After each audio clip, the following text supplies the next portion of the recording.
सर्वांना नमस्कार. आज आपण 2 वर्षांनंतर इथे जमलो आहोत आणि माईंच्या वाढदिवसानिमित्त आज आपण इथे महोत्सव साजरा करत आहोत आणि तो आनंद सर्वांच्या चेहऱ्यावर दिसत आहे. तर 2 वर्ष जरी लॉकडाऊन असलं तरी जीवनविद्येचं कार्य काही थांबलं नव्हतं आणि असंच एक कार्य म्हणजे बालसंस्कार केंद्र. तर त्याच कमिटीचा आज आपण इंटरव्ह्यू घेणार आहोत, छान अशा गप्पा मारून संवाद साधणार आहोत. तर त्यासाठी मी संपूर्ण बालसंस्कार कमिटीच्या मेंबर्सना स्टेजवर येण्याची विनंती करते.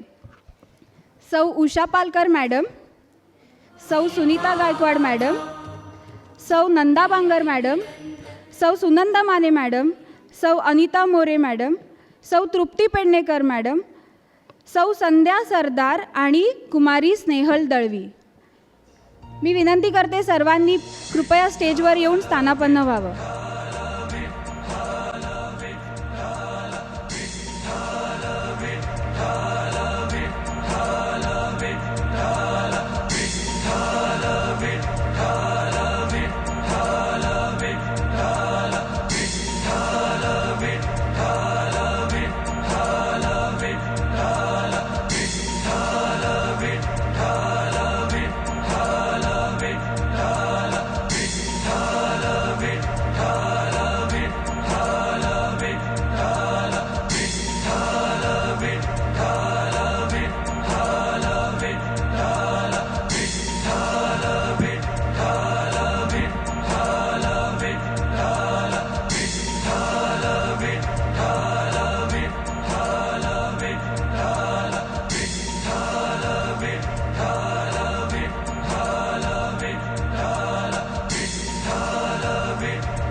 तर आपण आता इंटरव्ह्यूला सुरुवात करूयात.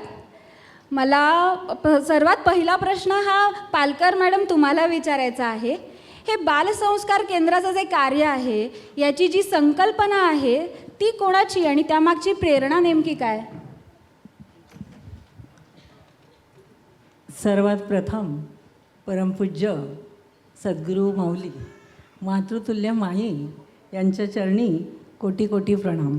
तसेच आपले सर्वांचे आदरणीय प्रल्हाददादा, मिलन वहिनी, मालनताई आणि संपूर्ण पै फॅमिली सर्वांना विनम्र अभिवादन आणि सद्गुरूंवर नितांत प्रेम करणारे आपण सारी भावंड सर्वांना सप्रेम नमस्कार. दीक्षा, तू जो प्रश्न विचारला आहेस की प्रेरणा कोणाची, अर्थात हे उत्तर आहे प्रेरणा श्री सद्गुरूंची. कारण आपल्या सद्गुरूंनी वयाच्या 90व्या वर्षापर्यंत अविरतपणे जीवनविधेचं जे ज्ञान बहाल केलं, या विश्वाला बहाल केलं. आणि हे ज्ञान देत असताना सद्गुरू सतत बालसंस्कार याच्याबद्दल बोलत असत की सद्गुरू काय म्हणायचे की जीवनविद्येचे जीवनमूल्य आणि मानवी संस्कृती याचे संस्कार सर्व विश्वातील प्रत्येक मुलावर झाले पाहिजेत. आणि म्हणून प्रेरणा ही सद्गुरूंची आहे. आणि संकल्पना खरं म्हणजे जसजसा जीवनविद्येचा विस्तार होत गेला, ठिकठिकाणी शाखा निर्माण झाल्या आणि बालसंस्कार केंद्र ऑटोमॅटिक सुरू झाले. म्हणजे प्रेरणा होती त्याच्यामुळे सुरू झाले, पण त्याच्यात ती सुसूत्रता नव्हती. आणि मग मिलन वहिनी आणि आदरणीय प्रल्हाददादा त्यांच्या ते लक्षात आलं आणि मग त्यांनी ठरवले की बालसंस्कार केंद्रासाठी काहीतरी केलं पाहिजे. आणि मग खरंच मिलन वहिनी खरंच कार्याची उत्स्फूर्त प्रेरणादायी संस्कारदायिनी. आणि मग त्यांनी आमची मीटिंग घेतली, सगळ्या बालसंस्कार केंद्राच्या चालिकांची एक मीटिंग घेतली 2004 साली. आणि मग त्यानंतर बालसंस्कार केंद्र अधिक चांगल्या पद्धतीने कसे झाले पाहिजेत याचं संपूर्ण मार्गदर्शन केलं. आणि म्हणून ही संकल्पना मिलनवहिनी आणि प्रल्हाददादांची आहे. काकी, तुम्ही आता जसे म्हणालात की 2004 सालापासून बालसंस्कार केंद्र सुरू झाले, पण आता आपण जे बालसंस्कार केंद्राचं जे रूप पाहतोय ते खूप फुलत गेलं आहे. तर ह्यामागचं गुपित सांगाल का? खरं म्हणजे 2004 साली पहिली मीटिंग झाली. बालसंस्कार केंद्र त्याच्या आधी 15-20 वर्ष ठिकठिकाणी चालतच होती. आणि ती जी पहिली मिटिंग झाली तेव्हा खरंच आपल्या चाणाक्ष मिलनवहिनीचं मला कौतुक करावं असं वाटतं. ठिकठिकाणी सगळी बालसंस्कार केंद्र चालू होती, पण ती कशी चालली आहेत याचा काहीच पत्ता नव्हता. कारण सद्गुरूंचे कार्यक्रम असायचे आणि लहान मुलांचे तिथे छोटे छोटे 5-5 मिनटाचे 10 मिनटाचे कार्यक्रम असायचे.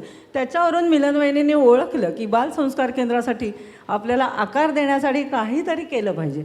आणि जेव्हा सगळ्या संस्कार केंद्र चालिका आल्या तेव्हा वहिनीने काय सांगितलं की मी कुणाला सांगणार नाही, तुम्ही बोला, तुम्ही उत्स्फूर्त उठायचं आहे आणि काय सांगायचं आहे की तुम्ही बालसंस्कार केंद्र कसं घेता, त्याच्यामध्ये काय घेता हे तुम्ही सांगायचं. आणि मग अशा पद्धतीने तिथे सगळ्यांनी आपापले अनुभव सांगितले आणि मिलनवहिनींनी तिथे बालसंस्कार केंद्राची कमिटी स्थापन केली. आता ती कमिटी स्थापन झाल्यानंतर एक गंमत झाली की अभ्यासक्रमाची निर्मिती. मग आम्हाला दादांनी आणि वहिनींनी सांगितलं की आपल्याला अभ्यासक्रम निर्माण केला पाहिजे आणि आम्हाला सांगितलं त्यांनी.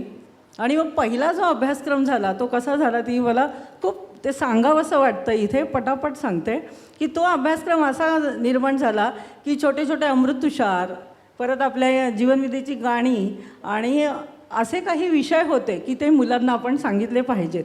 आणि त्यानुसार तो अभ्यासक्रम निर्माण झाला पूर्ण वर्षाचा. मग नंतर मग दादांनी परत दुसऱ्याला आम्हाला सांगितलं की आठवड्याला एक विषय असा अभ्यासक्रम निर्माण करा. मग तो आठवड्याला एक विषय असा 52 आठवड्याचा दुसरा अभ्यासक्रम निर्माण झाला. आणि असे मला सांगायला आनंद होतो की 2022पर्यंत आपल्याकडे 1 वर्षाचं बाळ असेल ते 10वीला जाईपर्यंत 24 अभ्यासक्रम निर्माण झालेले आहेत. आणि त्याच्यात उत्तरोत्तर बदल झाला. आणि आत्ता म्हणाली हे मोठं स्वरूप कसं झालं त्याचं एक महत्त्वाचं कारण आहे की बालसंस्कार केंद्र चालिकाला आहे ना अभ्यासक्रम मिळाला. तिला काय व्हायचं की पुढच्या रविवारी मी काय सांगू हा प्रश्न असायचा आणि तो प्रश्न मिलनवहिनींनी सोडवला. आणि म्हणून अभ्यासक्रम हातात मिळाल्यावर या रविवारी मला काय सांगायचं आहे हे तिच्या हातात होतं. दुसरं कारण असं आहे की अभ्यासक्रमाचं ट्रेनिंग देण्यासाठी दर 6 महिन्यांनी दादा आणि वहिनी आम्हाला पूर्ण दिवस देत असत, सकाळी 9 ते संध्याकाळी 5 वाजेपर्यंत. आणि ह्या पूर्ण दिवसात त्या चालिकांना दादा वहिनींचं एवढं प्रेम मिळालं, त्यांचा सहवास मिळाला, इतक्या छोट्या छोट्या गोष्टी त्यांनी आम्हाला शिकवल्या. म्हणजे सद्गुरूंनी माणसं घडवली ना त्या माणसांना धरून ठेवलं दादा वहिनींनी. इतकं प्रेम दिलं ना. त्या शिबिराला एवढे धावत सगळे यायचे महाराष्ट्राच्या बाहेरून, रात्रभर प्रवास करायचे, सकाळी शिबिर अटेंड करायचे, परत रात्री गाडीत बसायचे. म्हणजे असे 300 400 संचालक 2019पर्यंत असे येतच राहिले. आणि खरंच मिलनवहिनींनी खूप प्रेम दिलं, खूप आमची काळजी घेतली. काम कसं केलं पाहिजे, त्याच्यात परफेक्शन कसं असलं पाहिजे हे मिलनवहिनींकडून शिकावं. माणसं कशी धरून ठेवावी, त्यांची चौकशी कशी, हे सगळं आम्ही मिलनवहिनींकडे बघून बघून शिकलो. आणि खरंच मला खूप कृतज्ञता व्यक्त करावी लागते, म्हणजे करावीशी वाटते. आम्ही प्रत्येक क्षणाला ती करतो की पै फॅमिली आहे ना म्हणून आपण सगळे आहेत ना ऐश्वर्यात आहोत, खरंच ऐश्वर्यात आहोत. झालं माझं. खूप खूप सुंदर सांगितलं तुम्ही काकी. मला पुढचा प्रश्न स्नेहल तुला विचारायचा आहे की आत्तापर्यंत जे बालसंस्कार केंद्राचं कार्य चालू होतं ते ऑफलाईन पद्धतीत चालू होतं, पण या लॉकडाऊनच्या 2 वर्षात आपण ऑफलाईनमधून ऑनलाईन स्विच झालो, तर तेव्हा काय काय चॅलेंजेस आले? हा खूप सुंदर प्रश्न आहे. जेव्हा लॉकडाऊन सुरू झालं सगळं बंद झालं, सगळे ऑफिसेस वगैरे सगळं बंद झालं, पण बालसंस्कार केंद्राचं कार्य हे डबल ट्रिपल कितीतरी टाईम्सने वाढलं. मजा अशी झाली की मार्चमध्ये लॉकडाऊन सुरू झालं इथे इंडियामध्ये आणि मार्चमध्येच ठाण्यातले 2 बालसंस्कार केंद्र ऑनलाईन सुरू झाले. आणि आपली नामधारी काय US असते नेहा परब, तिने पहिली आयडिया दिली की आपण झूमवरून बालसंस्कार केंद्र सुरू करूया. आणि नंतर लक्षात आलं काकींना वगैरे पालकर काकींना की आपण करू शकतो हे ऑनलाईन. तेवढ्यात मिरजेचे भाविकट्टी सर आहेत, त्यांनी म्हटलं की हे आमच्या इथल्या चालिकांना पण कळावं म्हणून त्यांनी कॉल घेऊ लागले. ते 1 आठवड्यातला 1 कॉल तो काकींनी पहिल्या आठवड्यात जॉईन केला. त्यानंतर प्रल्हाद दादा दुसऱ्याच कॉलवर जॉईन झाले आणि त्यानंतर लक्षात आलं की हे फक्त लिमिटेड ऑडियन्ससाठी का करावं, आपण सगळ्या ज्या चालिका आहेत त्यांना या कॉलवर आणूया. आणि जेवढे आपले बालसंस्कार केंद्र आहेत 300-400 त्या सगळ्याच्या बालसंस्कार केंद्र चालिका या कॉन्फरन्स कॉलला जॉईन होऊ लागले आणि आपसुक एक नवीन कॉल आपला सुरू झाला दर बुधवारचा, जिथे प्रल्हाद आता जॉईन होऊ लागले आणि ऑनलाईन कसं संस्कार केंद्र घ्यायचं हे सगळ्या चालिकांना कळू लागलं. सुरुवातीला खूप कठीण होतं, कारण नवीन भाषा होती. आपल्या सगळ्या चालिका आहेत त्या एवढ्या टेक सॅव्ही नव्हत्या. त्यांना म्यूट अनम्यूट जॉईन करणं हे सगळं कळत नव्हतं. सर्वात मोठा चॅलेंज असा होता की मुलं समोर नाहीत आणि बोलायचं कसं. मुलांच्या चेहऱ्यावरचे हावभाव त्याच्यावरून कळतं की ते इंटरेस्टेड आहेत की कंटाळलेत. इथे दिसायचं कोण कुठे बघतंय, इथे पळून येतं आहे वगैरे वगैरे, आणि करायचं काय. पण त्या सुद्धा चालिकांचा जो पर्सिव्हरन्स होता तो बाप होता.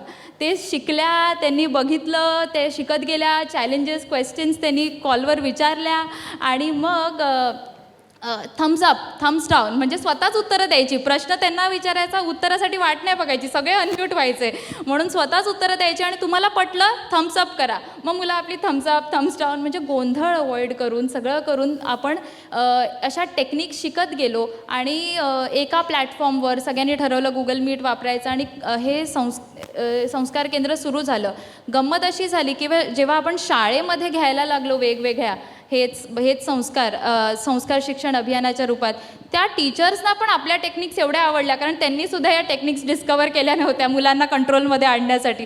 तेही आपलं कौतुक करायला लागले. आणि आपला जो हेतू होता, मिलन वहिनी म्हणायच्या, दादा म्हणतात की बालकापासून पालकांपर्यंत, तो खरं तर ऑनलाईन बालसंस्कार केंद्रामुळेच अचीव झाला. कारण आपण जेव्हा मुलांशी बोलत होतो, मुलाची आई ऐकत होती, बाबा ऐकत होते, घरातल्या 3 पिढ्या जीवनविद्या ऐकत होती, आपण इझिली त्यांच्यापर्यंत पोचत होतो आणि ते सुद्धा आपल्याला जास्त अप्रिशिएट करू लागले. आणि असे बरेच फायदे ह्या जीवनविद्याच्या बालसंस्कार केंद्राला झाले, ते ऑनलाईन पद्धतीमध्ये आपण गेल्यामुळे. म्हणून हे मी एवढं सांगेन. म्हणजे लॉकडाऊनमध्ये जे कार्य सुरू झालं त्यामुळे आपण घरोघरी पोचू शकलो अगदी इझिली टेक्नॉलॉजीचा वापर करून. थँक्यू स्नेहल. नंदा बांगर मॅडम, पुढचा प्रश्न मला तुम्हाला विचारायचा आहे. आत्ता स्नेहलने उल्लेख केला तो संस्कार शिक्षण अभियान ह्याचा, या अभियानाबद्दल काही सांगाल का? हो, संस्कार शिक्षण अभियान ही संकल्पना मुळात दादांची. कारण दादा म्हणायचे की जेव्हा बालसंस्कार केंद्र घेतलं जातं तेव्हा लिमिटेड त्या एरियातली मुलं ऑफलाईन आपल्याकडे असायची. परंतु संस्कार शिक्षण अभियानामध्ये आपण शाळांमध्ये जातो आणि तिथे संपूर्ण शाळा आपल्याला मिळते. आणि म्हणून हे संस्कार शिक्षण अभियान गेली 3-4 वर्षापासून आपण सुरू केलेलं आहे. आणि सर्वात महत्त्वाचं म्हणजे जेव्हा ऑफलाईन हे चालायचं ना, त्यावेळेला आपल्याकडे अनेक शाळा होत्या. मला तुम्हाला सगळ्यांना सांगायला आनंद वाटतो आहे की ॲट अ टाईम आम्ही 550 मुलं, म्हणजे 5वी ते 9वीपर्यंतची मुलं, आणि 7 ते 8 सकाळी सॅटर्डेचा टायमिंग असायचा आणि ॲट अ टाईम इतक्या मुलांना ते मार्गदर्शन केलं जायचं. आणि इतकी सुंदर ही संकल्पना होती आणि त्यातून अनेक असे आपले संस्कार शिक्षण अभियान म्हणजे ऑफलाईन चालूच होते. पण जेव्हा ऑनलाईन करण्याची वेळ आली त्यावेळेला मात्र थोडं आम्हाला चॅलेंजेस वाटलं की आता कसं घ्यायचं. पण त्याही वेळेला आमच्याकडे विक्रोळीची जी ऑफलाईन स्कूल होती KVV म्हणून, तर त्यांनी स्वतःहून आम्हाला सांगितलं की आमचं जे ऑफलाईन पूर्वी घेत होता आता ऑनलाईन तुम्ही चालू करा, कारण मुलांमध्ये पॉझिटिव्हिटी येणं खूप गरजेचं आहे.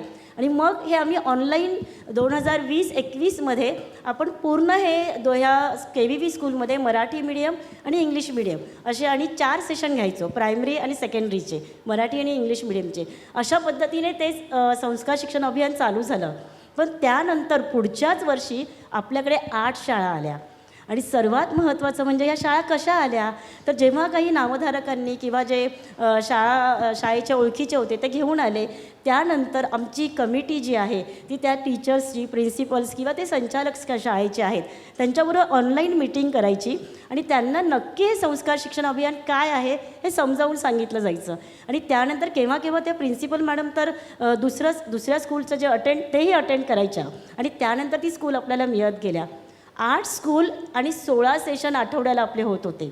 आणि सर्वात महत्त्वाचं म्हणजे हे 16 सेशनमध्ये आपल्याकडे 2 स्कूल अशा होत्या की ज्या शाळेमध्ये प्री प्रायमरीची मुलं होती, प्रायमरीची होती आणि सेकंडरीची पण होती. असे भोंडवे पाटील औरंगाबादचं स्कूल होतं आणि PG ओरा हे आपलं कुठचं ते मीरा रोडचं स्कूल होतं. तर त्या शाळेमध्ये त्या सगळ्या मुलांना हे मार्गदर्शन मिळत होतं. आता सगळ्यात महत्त्वाचं म्हणजे पी जी ओराय स्कूलबद्दल मला सांगायचं आहे की आपला विद्यार्थी कोर्स जो आहे तो हिंदीमध्ये पी जी ओरामध्ये झाला आणि तोही ऑनलाईन झाला लाईव्ह. परंतु त्या मॅडमला वाटलं की हे एकदा ऐकून मुलांना नाही, ते पुन्हा पुन्हा ऐकायला पाहिजे, एकदा ऐकून चालणार नाही. आणि त्याच शाळेमध्ये आपल्या नामधारिका आहेत विजया सुशील चव्हाण म्हणून, आणि त्या कार्यरत असल्यामुळे आपल्याला त्यांनी जेव्हा संस्कार शिक्षण अभियानाचं सांगितलं तेव्हा लगेच त्यांनी एक आपल्याला पिरियड, एक लेक्चर आठवड्यातला देऊनच टाकला की ह्यावेळेला आमच्या टाईम टेबलमध्येच त्यांनी जीवन विद्या मिशनचा हा लेक्चर दिला. आणि या पद्धतीने तिकडे इतकं सुंदर प्रकारे ते संस्कार शिक्षण अभियान चालू झालं. मगाशी स्नेहल म्हणाली तसं आमच्यासाठी अतिशय चॅलेंजिंग होतं, कारण ॲट अ टाईम 120+ मुलं असायची. ती मुलं केव्हा केव्हा अनम्यूट व्हायची आणि त्यांना म्हणजे म्यूट करण्यासाठी आम्ही 4-4, 5-5 टेक्निकल बसलेलो असायचो आणि आम्ही त्यांना म्यूट करत असायचो. परंतु दादांनी एकदा सांगितलं होतं की ह्या मुलांमध्ये सुरुवातीला ही मुलं कशी आहेत ते ऑब्झर्वेशन करा आणि त्यानंतर यांच्यात होणारे बदल जे आहेत ते ऑब्झर्व करा. आणि नेमकं आम्ही तेच केलं. त्यानंतर काहीच दिवसांनंतर ही मुलं शांततेने ऐकायला लागली, आम्हाला उत्तरं द्यायला लागली, अगदी जसा प्रश्न विचारले तसं थम्सअप करून आम्हाला आन्सर द्यायचं आहे म्हणून सांगायला लागली. आणि अशा पद्धतीने इतकं सुंदर हे संस्कार शिक्षण अभियान आपलं चाललेलं आहे. दीक्षा, मला तुला एक सांगायचं आहे की आपल्याकडे आता पुढच्या इयरसाठी देखील काही स्कूलने डिमांड केलेला आहे की आम्हाला नेक्स्ट इयरपासून आमच्याही स्कूलमध्ये हवं आहे. तर मला नामधारकांना, तुम्हालाही सगळ्यांना सांगायचं आहे, जर तुमच्याकडे पण अशा काही स्कूल्स असतील आणि तिथेही आपल्याला हे जर संस्कार शिक्षण अभियान राबवायचं असेल तर तुम्ही जरूर आमच्या कमिटीशी संपर्क साधा आणि आपण रीतसर त्यांच्याशी कॉन्टॅक्ट करूयात, त्यांची मीटिंग घेऊयात आणि सुंदर प्रकारे इतकं सगळ्यात महत्त्वाचं दादांनी सांगितलेलं मला आवडलं की तुम्ही ऑनलाईन घ्या, कारण की आपला वेळ वाचतोय, पैसा पण वाचतो आणि सगळ्यात खूप लोकांपर्यंत आपण जाऊ शकतो टेक्नॉलॉजीचा वापर करून. आणि तर सगळ्या शाळेमध्ये प्रोजेक्टर वगैरे आलेले आहेत, त्यामुळे आपण खूप छान प्रकारे सगळ्यांनी मिळून हे संस्कार शिक्षण अभियान राबवूयात आणि सद्गुरूंचं नाव, जीवन विद्याचं नॉलेज आणि प्रल्हाद दादा जे आहेत ना, हे सर्वांना प्रत्येकाच्या घरोघरी घेऊन जाऊयात. फक्त थोडा वेळ मी घेते. एका पॅरेंट्सने दिलेला अभिप्राय मी तुम्हाला सांगते. आत्ता आमचं मातोश्री विद्यालयामध्ये ना आम्ही त्यांना सांगितलं हा शेवटचा लेक्चर आहे म्हणून. त्यावेळेला त्यांच्या प्रिन्सिपल मॅमने काय केलं, पॅरेंट्सला बोलवलं आणि प्रत्येक शाळेतले म्हणजे सगळ्यांचे अभिप्राय घेतले. सेशन झाल्यानंतर पॅरेंट्सने स्वतःहून सांगितलं की जेव्हा हे ऑनलाईन घरोघरी होत होतं ना तेव्हा आम्ही स्वतः बसायचो, आम्हाला इतकं आवडायचं कारण आम्ही हे कधी ऐकलेलंच नव्हतं, म्हणून मुलांबरोबर आम्ही पण बसत होतो. शिवाय प्रत्येक वर्गातले टीचर्सने सांगितलं की आमच्या मुलांमध्ये खूप बदल झालेला आहे. आणि त्यानंतर प्रिन्सिपल मॅम बोलल्या, त्यांचे काही अभिप्राय आपण दीपस्तंभामध्ये ह्या वेळेला दिलेले आहेत, तर जरूर तुम्ही सगळ्यांनी वाचा. तर हा एक क्रांतिकारक बदल जो आहे ना तो होत आहे, म्हणून आपण सगळ्यांनी मिळून हे संस्कार शिक्षण अभियान जे आहे ते पुढच्या वर्षी जे आहे ते अजून मोठ्या प्रमाणात करूयात. यस दीक्षा.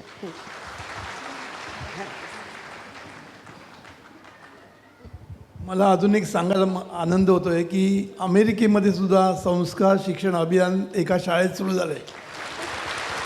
आणि आताच आपल्या ज्या वर्षा नातू म्हणून तिकडे आहेत त्यांनी त्यांच्या शाळेमध्ये सुरू केलेलं आहे. आणि आठवड्याला त्यांनी 2 दिवस 15-15 मिनटं आणि 2 दिवस अर्धा तास आपल्याला दिलेलं आहे आणि ते सतत त्या शाळेमध्ये चालू राहणार आहे. थँक्यू सो मच दादा आणि थँक्यू. आपले संस्कार शिक्षण अभियान आहे ना मराठी, हिंदी आणि इंग्रजी या तिन्ही भाषेत चालतात, हे आपण लक्षात घेऊया. जर आपण कुठल्या शाळेत गेलो तर आपल्याला हे सांगता आलं पाहिजे म्हणून माहितीसाठी सांगते. आणि दुसरं असं आहे की ऑनलाईन होत असल्यामुळे आपले जे टीचर्स आहेत ना ते टीचर्स व्यवस्थित ट्रेन केलेले आहेत, कारण शाळेत बोलताना 45 मिनटात आपला विषय मुद्देसूद व्यवस्थित मांडला जातो. त्याच्यामुळे ऑनलाईन हा खूप मोठा फायदा आहे. Thank you ma'am. मला पुढचा प्रश्न हा गायकवाड मॅडम तुम्हाला विचारायचा आहे.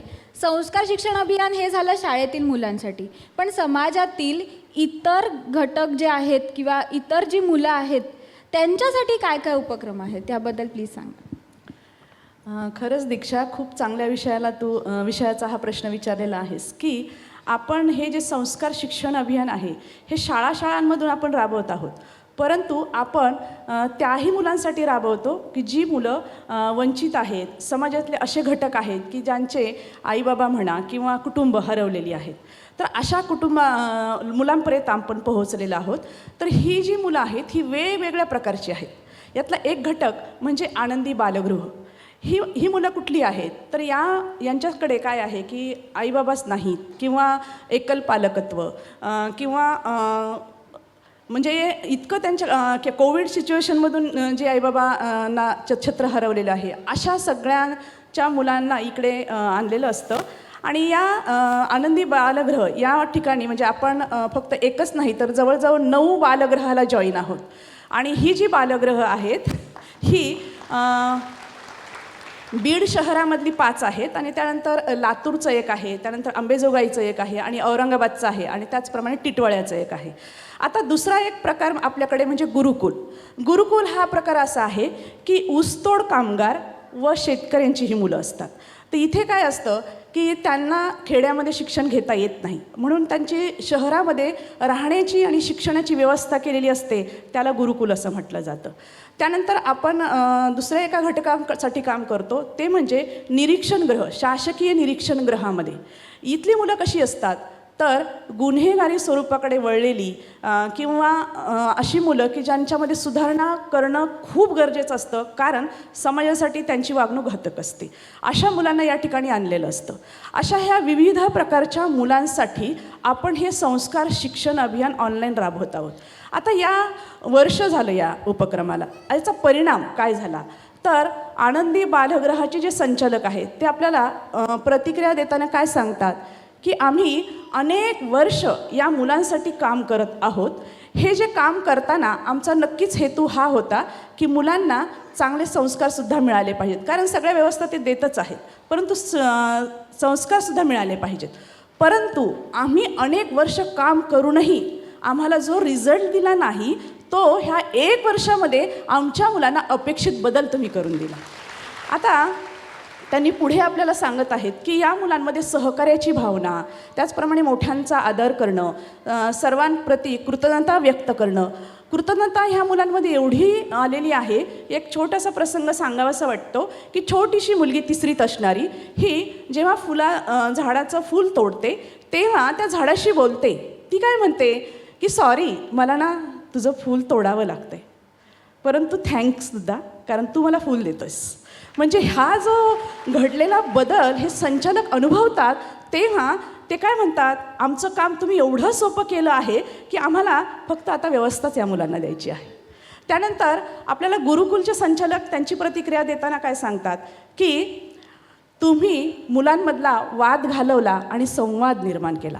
मुलांना अभ्यासाची गोडी निर्माण झाली आणि याचा परिणाम असा झाला की 5 मुलं त्यांची MBBSचं शिक्षण घेतलेली आहेत. त्याचप्रमाणे 12 मुलं ही BAMS झालेली आहेत. 25 मुलं त्यांची D.Pharm केलेलं आहे. त्यानंतर 40 मुलं इंजिनिअरिंग झालेलं आहे आणि त्याचप्रमाणे विविध क्षेत्रामध्ये या मुलांनी उंचच भरारी मारल्यामुळे हे जे संचालक आहेत ना अगदी जीवनविद्येच्या ज्ञानाच्या ओतप्रोत प्रेमात आहेत. का माहीत आहे का त्यांचं सहकार्य जेव्हा करतात ना त्याच्यातून लक्षात येतं आणि त्यांचं म्हणणं आहे हे आम्हाला अखंड हवं आहे, आमची मुलं बदलणार, हे आपलं चालूच राहणार आहे. त्याचप्रमाणे निरीक्षणगृहाचा जे अधीक्षक आहेत आता हे जे असतात शासकीय निरीक्षणगृह आहे ती या ठिकाणचे अधीक्षक आपल्याला प्रतिक्रिया देताना सांगतात की ही जे उपक्रम आहे हा उपक्रम आपण सतत चालू ठेवायचा आहे, यामध्ये खंड पाडायचा नाही कारण आम्हाला ही मुलं सांभाळताना नाकीनऊ येतात.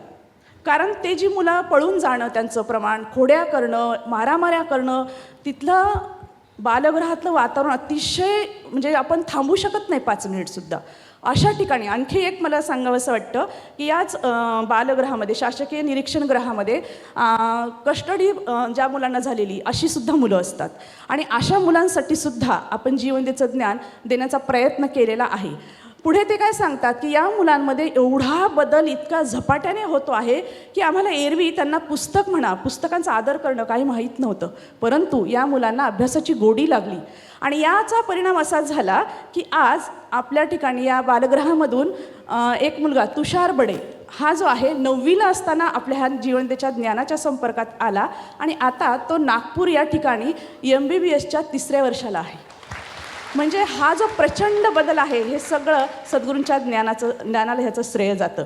म्हणजे हे विविध स्तरामध्ये आपण जेव्हा जात आहोत तेव्हा तीही मुलं जी की एरवी समाजापासून वेगळी असतात त्याही मुलांपर्यंत आपण हे ज्ञान देत आहोत आणि ते सर्व ऑनलाईन झालं ना संस्कार वर्ग, त्याच्यामुळे आपण ते सहज करू शकलो. आणि या सगळ्यांमध्ये मला एकच वाटतं की सद्गुरूंचा जो विचार आहे की सर्व मुलांपर्यंत सर्व माणसांपर्यंत जीवनविद्येचं ज्ञान गेलंच पाहिजे आणि त्याचा खरोखर आम्ही अनुभव घेत आहोत की प्रत्येक मूल फुलताना हसताना जेव्हा पाहत आहोत तेव्हा खूप आनंद होतो. आणखी एक मला सांगावंसं वाटतं की अशी सुद्धा मुलं आहेत की जी मुलं HIV झालेली मुलं आणि तमासगिरांची मुलं आहेत. म्हणजे हाही घटक आपल्याकडे आहे आणि याचा रिझल्ट खूप चांगला येतो आहे की ऐकण्याचा कान त्यांचा तयार झालेला आहे. त्यानंतर अभ्यास इतक्या आवडीने करतायत. ह्या सगळ्या संचालकांनी जेव्हा प्रतिक्रिया आपल्याला देतात तेव्हा खरंच खूप आनंद होतो आणि आपल्याला सद्गुरूंना खूप थँक्स म्हणावं असं वाटतं की आम्हाला खूप सुंदर संधी तुम्ही आम्हाला दिली. थँक्यू. Thank you madam. खरंच आहे, जीवनविद्या जगण्याचा जर आपण प्रयत्न जरी केला आणि 1% जरी जीवनविद्या आपण आपल्या आयुष्यात अंमलात आणली तरी आयुष्याचं सोनंच होणार आहे. थँक्यू. मला पुढचा प्रश्न स्नेहल तुला विचारायचा आहे की जसं बालसंस्कार केंद्र आहे तसंच कॅरेक्टर बिल्डिंग क्लासेस आहेत आणि फक्त इंडियापुरतीच नाही तर किंवा महाराष्ट्रामध्येच नाही तर इंडियामध्ये सगळीकडे आणि इंडियाच्या बाहेरसुद्धा आपण हे राबवतो. प्लस आपण शिबिरं घेतो किंवा वर्कशॉप्स घेतो. ह्याबद्दल तू प्लीज सांगशील का? हो, आपलं US मध्ये कार्य बऱ्याच वर्षांपूर्वी गीता दातार यांनी सुरू केलं आणि त्यांचीच मुलगी गार्गी सुकटणकर हिने तिथे बालसंस्कार केंद्र हे कार्य सुरू केलं.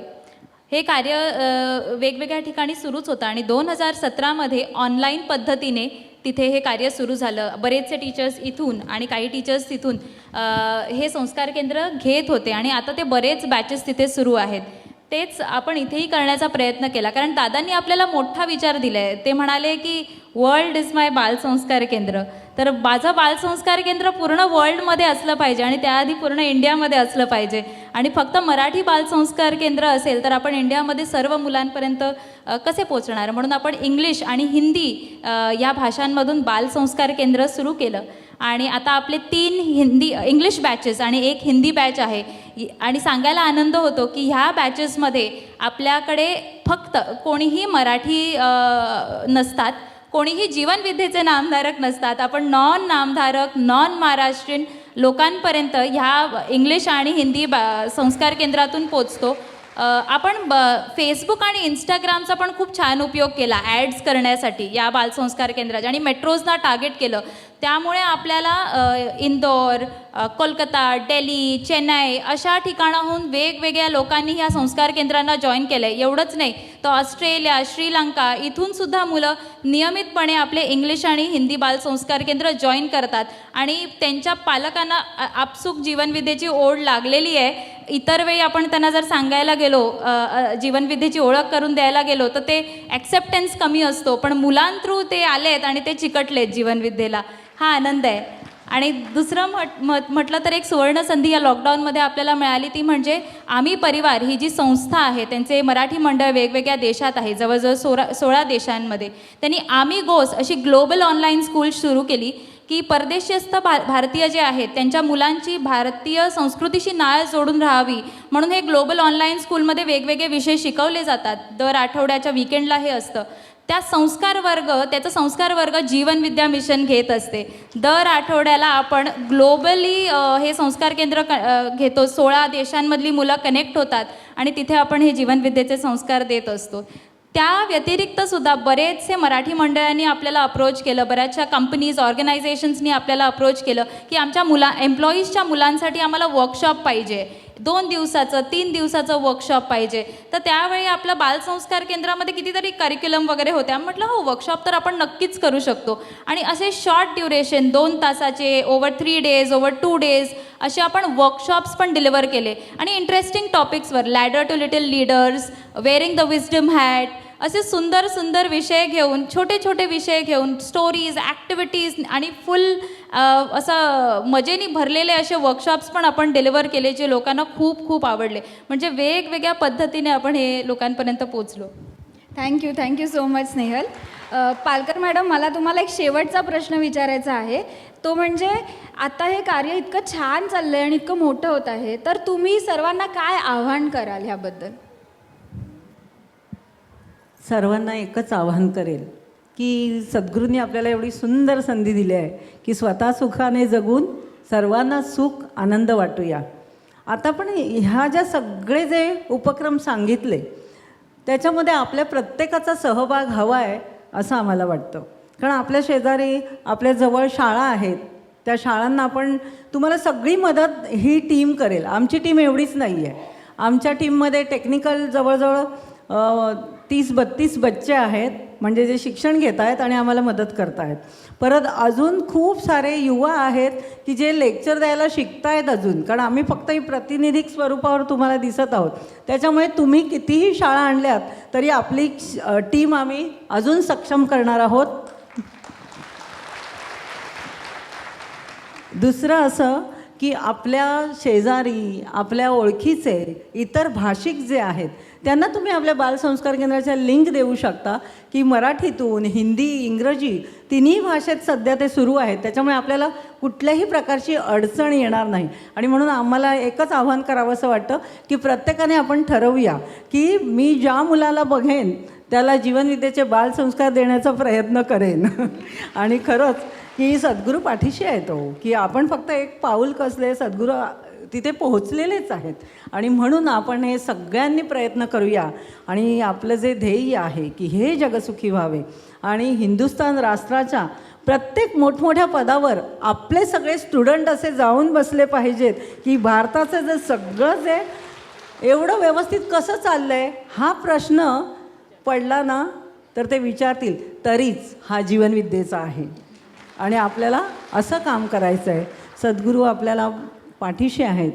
दादा किती वेळ देतात, किती बिझी आहेत ते, पण ते जेव्हा आम्ही जरा काही सांगितलं ना की पूर्ण सहकार्य असतं, एवढं मार्गदर्शन असतं. आणि म्हणून आहे ना, करता सद्गुरू निमित्त सगळे आम्ही दिसतोय, पण खरंच करता सद्गुरू आहोत. आम्ही सगळ्यांची कृतज्ञता व्यक्त करतो की पहिले बच्चे समोर मुलं असतात ना त्यांची कृतज्ञता व्यक्त करतो. ते पालक, त्यांचे पालक येतात म्हणून आम्ही बोलतो, म्हणून त्यांची कृतज्ञता व्यक्त करतो. आणि आता इथे दिसताना 10 आहेत, पण खरोखर 100-200 आहेत आणि इतके सुंदर सगळे मदत करतात. मला ते युवांचं इतकं कौतुक वाटतं की ते ऑफिसला जातात, स्वतःचं ऑफिसचं काम करून. मला तर डॉक्टर दीक्षाचं कौतुक करावं असं वाटतं. डॉक्टर आहे, क्लिनिकमध्ये तिने मला प्रश्न विचारला, माझं आता सद्गुरू कार्य थांबेल का? क्लिनिकमध्ये जर पेशंट आला तर मी काय करू? तर तिला सांगितलं, तू सद्गुरूंना सांग की मला काम करायचं आहे, तुझी व्यवस्था होणार. ती सांगते, तू सांगतेस का? बोल. तू सांग की 8 महिन्यात तुझा अनुभव थोडक्यात सांग. अनुभव म्हणजे तो जो ग्राफ आहे तो ऑब्व्हियसली वाढतच गेला आहे. आणि नेमकं कधी पण कोणी जर पेशंट येतं तेव्हा इकडे तरी व्यवस्था होते किंवा ते फक्त विचारायला येतात की मी संध्याकाळची अपॉइंटमेंट घेऊ शकतो का, आणि मला माझा 1 आवरचा जो सेशन आहे तो निवांत घेता येतो. सो अशी एव्हरी टाईम व्यवस्था होते. म्हणजे संस्कार शिक्षण अभियानचा तेवढ्या वेळात आहे ना ती क्लिनिकमधून वेळ देते. छान एप्रन घातलेला असतो, मुलांना पण बघायला इतकी मजा येते की डॉक्टर आपल्याला शिकवत आहेत म्हणून. सो एवढंच मी आव्हान करेन की आपण सगळ्यांनी मिळून सद्गुरू कार्य प्रत्येक क्षणी, म्हणजे आपण म्हणतो ना की जीवन जगताना प्रत्येक गोष्ट आवश्यक असतं, तसं सद्गुरू कार्यसुद्धा आपल्या सगळ्यांना आवश्यक आहे. थँक्यू. तुम्हा सर्वांची पण खूप खूप कृतज्ञता. मला एक थोडंसं ॲड करायचं आहे की हा अभ्यासक्रम तयार करताना आम्हीसुद्धा मुलांसोबत घडतो आहे. आणि ह्या सगळ्याचं श्रेय जे आहे ते आदरणीय दादांना आहे, त्यांचं मार्गदर्शन अनमोल आम्हाला लाभतंच. पण आमची जी टीम लीडर आहे उषा पालकर, तिने सर्वांना धरून ठेवलेलं आहे, त्यामुळे हे कार्य खूप मोठं होत चाललेलं आहे. त्यासाठी उषा पालकर यांची मी खूप खूप सर्वांतर्फे कृतज्ञता व्यक्त करते. असं मुळीच नाही आहे, हे सगळे तसेच आहेत. पण एक लीडर लागतो कोणतरी सर्वांना धरून ठेवायला. तर आपण इथेच आता हा इंटरव्ह्यू संपूयात, नाही तर सगळे बोलतच राहणार आहेत आणि अजून भरपूर कार्यक्रम पुढे आहेत. तर आपण मी रिक्वेस्ट करते शैलेश रेगे यांना की मी पुढची सूत्र त्यांना सुपूर्त करते. थँक्यू सर्वांना.